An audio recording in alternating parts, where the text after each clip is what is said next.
Asante sana. Mimi naitwa George Aliet, Chief Bunge la Mwananchi.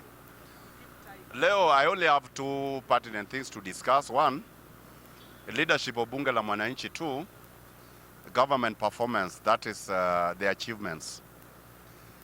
When it comes to leadership of Bunge la Mwananchi, I think there's something not right somewhere. Both the subjects and the leaders. Reason why I'm saying that, out of the effort of the media family, we've gotten accolade and recognition nationally, internationally. Nationally and internationally. But then, we don't appreciate the effort of the members as well as the media unit. Why am I saying that? Out of the media effort, we've realized that right now, our leaders are craving to come and attend and address the nation through Bunge la Mwananchi. So this is calling me to challenge the leadership, ikiwemo myself, is that whenever we are engaging these leaders, let us not massage them. Not unless those who are bringing them are taking advantage of our members of the media family to sip on money from them and not deliver the money. Why am I saying that? You cannot go and come with leaders. You don't have budget for the media unit, you don't budget for the family, and as well, you don't budget for the social welfare of the members. And that is what is calling for. The moment that the leadership has come and they've left, at the end of the day, you realize people have been given 40,000, people have been given 100,000, and the media cannot get it and the members cannot get it. I think when we take that direction, we are missing the point. We are losing the fabric of being a social justice movement. The second thing that is very key, I really beseech members of Bunge la Mwananchi kwamba kiongozi asikuje pale mnaanza kuuliza weighty questions ambazo zinatakana ziulizwe na the opposition. We are not an opposition outfit. Like when you ask about government budget, you give those tough questions. It is not adding value. Let you champion for the social welfare of the membership. We have young guys who are still employable. We have young guys who can still be entrenched in the programs of the government. And these programs are almost everywhere.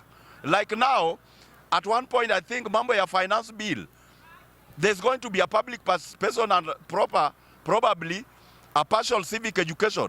Who are those going to do this? They can incorporate these young, intelligent people from Bunge la Mwananchi to help articulating some of these issues. And with that, they can be able to get stipends to propel them to the next level. I think with that, tutakuwa tunasaidiana. As Bunge leadership, what do we do? Is it about being a leader, you just agitate for the toilet? You just agitate for the other welfare that are not there? So, let us stop being idiots like other leaders. Saying somebody is an idiot is not an abuse. Because we even have degree holders, PhD holders, and professors who are idiots. How do you justify some of these people to be idiots? We justify them to be idiots because somebody given moral authority to represent people. Whenever there is an issue with the whenever there is an issue with the potholes in the roads, what these people are going to do is only to buy four-wheel drive cars. What of that person who is using a matatu? Are we going to all of us have four-wheel drive cars to manage our pothole roads? If the person who is supposed to mend that road is going for a four-wheel drive car. Like right now, we are seeing the shooting of the pastors, meaning we have issue with the security. But with the idiot leaders, what are they going to do? What these people are going to do, they only hire private security firms. You'll get them hiring Cadwell of Canada, FAG of US, G4S of UK to protect them. What of somebody who cannot afford to even put a three-piece meal on the table? How is this going to survive security-wise? So that same things will not trickle down to the leadership of Bunge la Mwananchi. And that's why sometimes I give accolade to Mheshimiwa Gaucho. You will get people talking all the nonsense. But if you can see that young man, he's done much. Whenever he's going to be given consignment to help the public, even if it is 40 bags of maize flour, He will take, let's say, 10 to Jacaranda, he will bring 30 to Jivanji. When he's given bursary allocations, Gaucho will literally, if there are 10, he will distribute 5-5. Huh? If he's given money, sometimes we don't even want to know where he's getting the money. He will come and ensure everybody gets fair. Even the people, few people who are having health issues, in the tune of 5 or 10,000, Gaucho will give them. But we have this crop of leaders, I don't know how they are behaving. Huh? And this is the kind of leadership that we don't want. You cannot castigate the Ruto's government, yet yourself, you are given just a small opportunity to lead Bunge members. You are just doing nonsense.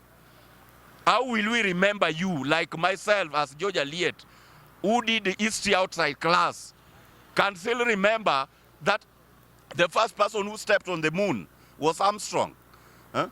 Just at exactly 0269 GMT, he made a statement by so saying, one step for a man, huh?